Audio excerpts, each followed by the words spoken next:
Assalamualaikum warahmatullahi wabarakatuh. Bertemu lagi dengan saya dalam perkuliahan sinyal dan sistem. Jika pada video sebelumnya sudah disampaikan silabus atau hal-hal atau topik-topik yang akan kita bahas selama satu semester dalam perkuliahan sinyal dan sistem. Kali ini kita akan lihat dahulu overview atau selayang pandang tentang sinyal dan sistem. Apa sih sebenarnya sinyal dan sistem itu? Dan untuk apa sinyal dan sistem ini dipelajari? Ya. Nah, konsep sinyal dan sistem ini muncul dalam beragam bidang. Ya. Jadi konsep sinyal dan sistem ya muncul dalam beragam bidang dengan beragam variasi ya.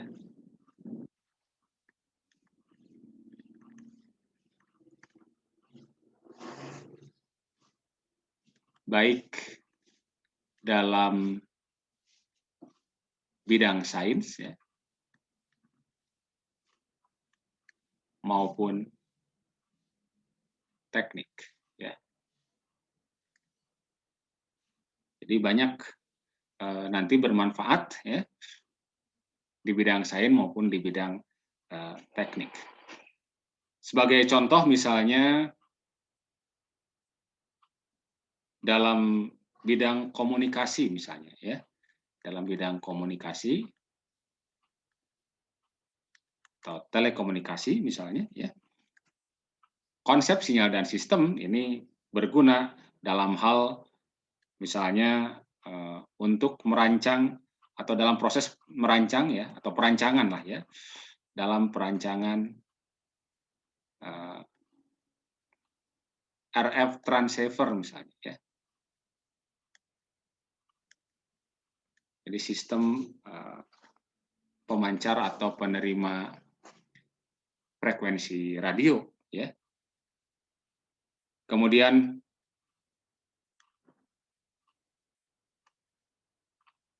dalam hal memodulasi sinyal misalnya ya. Oke. Kemudian dalam proses memilih atau pemilihan media ya. Media yang cocok untuk transmisi misalnya ya. Jadi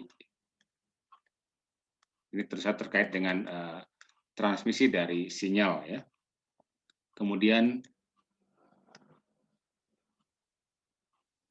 dalam proses menghilangkan bagaimana menghilangkan atau penghilangan ya, atau pengurangan lah ya,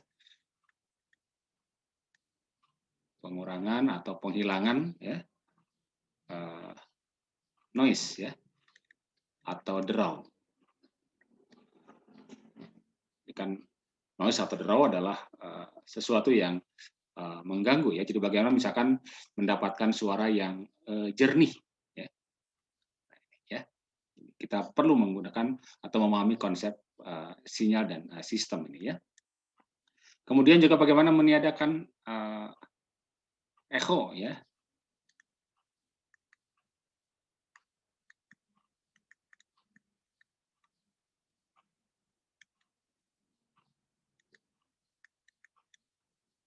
Jadi supaya tidak membuat suara menjadi apa namanya terganggu akibat adanya echo ya.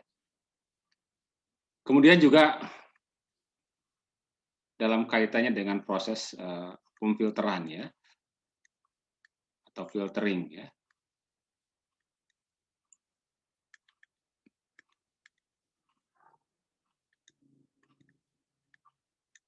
Oke, itu misalkan dalam bidang komunikasi ya.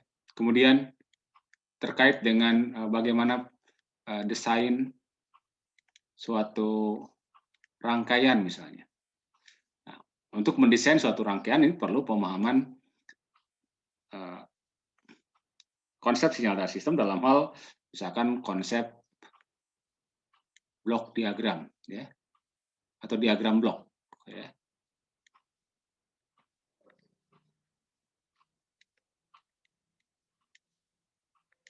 Kemudian, nah, kalau merancang biasanya terkait juga nanti dengan bagaimana apa namanya simulasi dan analisisnya, ya. Kemudian, ya, artinya di sini kalau terkait simulasi dan analisis, misalkan kita ingin tahu bagaimana respon, ya, respon dari suatu rangkaian, ya, atau sistem dalam hal ini, ya. Jadi kalau sudah menjadi satu kesatuan, ya, jadi sistem, ya. Respon keadaan tunak dan keadaan transien misalnya.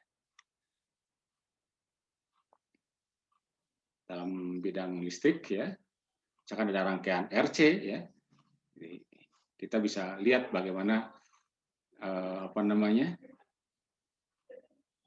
respon arus misalkan, ya, ketika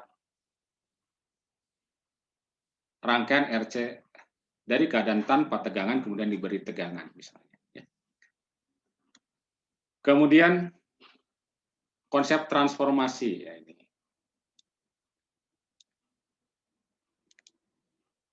berguna, ya, untuk konsep desain rangkaian, ya. Kemudian juga dalam hal bagaimana mendesain filternya, ya.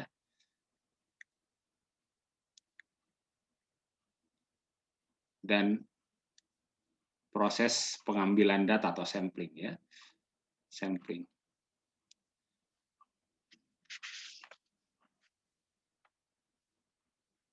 Kemudian dalam bidang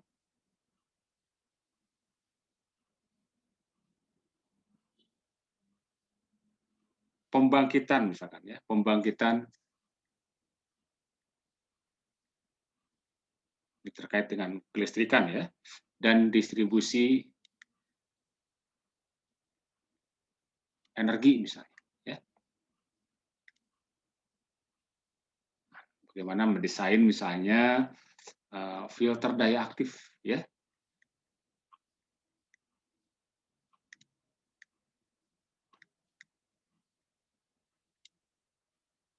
Kemudian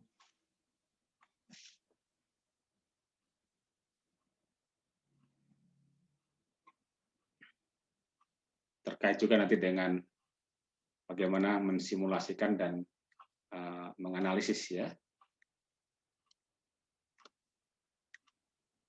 Dan konsep diagram blok.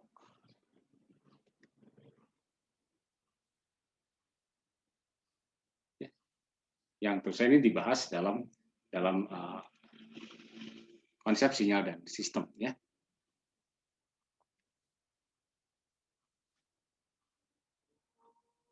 Kemudian dalam proses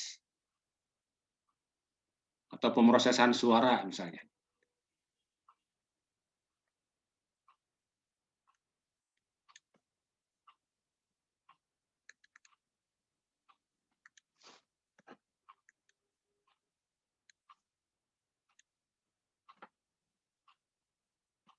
Bagaimana apa namanya untuk menghilangkan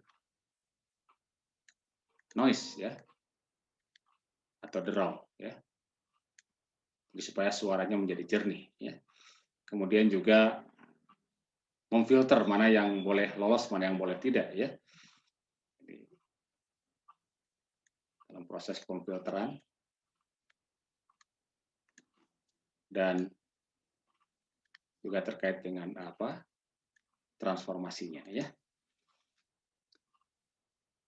Nah, itu beberapa contoh, ya, beberapa contoh terkait dengan konsep sinyal sistem, ya. Jadi boleh dikatakan bahwa konsep sinyal dan sistem ini memegang peranan yang cukup penting, ya, bagi sains dan teknologi atau rekayasa ya dalam beragam bidang ya, termasuk bahkan dalam bidang teknik biomedika misalnya ya. Ini terkait juga dengan kedokteran, mungkin ya, alat-alat yang digunakan untuk bidang kedokteran. Sebagai contoh misalnya,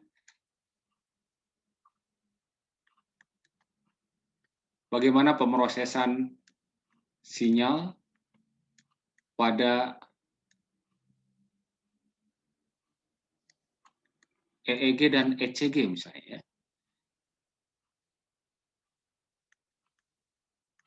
EEG adalah